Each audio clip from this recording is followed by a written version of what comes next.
এখানে চামারা চাল, খেসারির ডাল, মাসকলাই ডাল, মুগ ডাল, কুলথি ডাল, বুটের ডাল, মসুর ডাল সব দিয়ে একটা খিচুড়ি হবে। ডালটা ভালো করে ধুয়ে একটুখানি ভিজিয়ে রেখেছিলাম। এটা বেশ খানিক সময় ভিজালে ভালো হয়, কিন্তু আমার কাছে আসলে অনেকটা সময় ছিল না, তাই আমি অল্প সময় 20 মিনিটের মতো ভিজিয়ে রেখেছিলাম। এখন এটা অন করে দিয়ে এটা সিদ্ধ হতে থাক। ডাল ফুটছে টকবক করে, সামুদ্রিক লবণ দিয়ে দিলাম, সিদ্ধ হতে থাকুক। ডাল চাল তো সিদ্ধ করে রেখেছি, এবার ফোড়ন দেওয়ার পালা। দিয়ে দিলাম ঘি,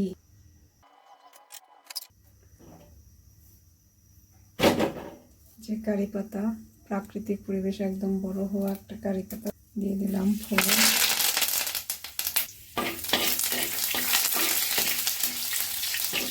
তার সাথে দিয়ে দেবো রসুন কুচি।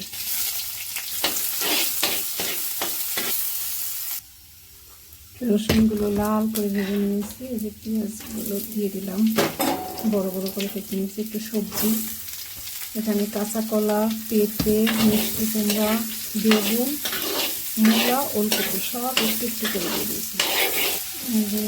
লবণ, হলুদ গুঁড়া,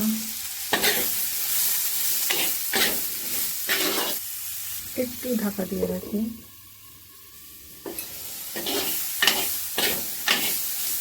একটু পানি দিয়ে দিই।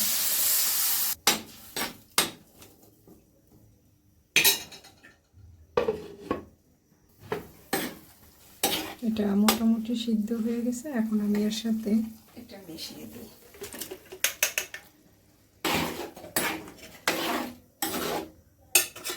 রান্না প্রায় শেষ হয়ে গেল। মরিচ দিতে ভুলে গেছি, কাঁচা মরিচ দিয়ে দিলাম। রান্না শেষ, চুলা বন্ধ করে দিই।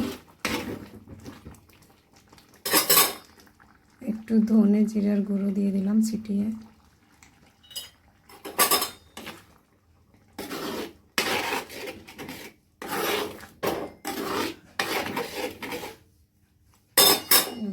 ঢাকা দিয়ে দিই। এটা হবে তিতির আর আমার ডিনার।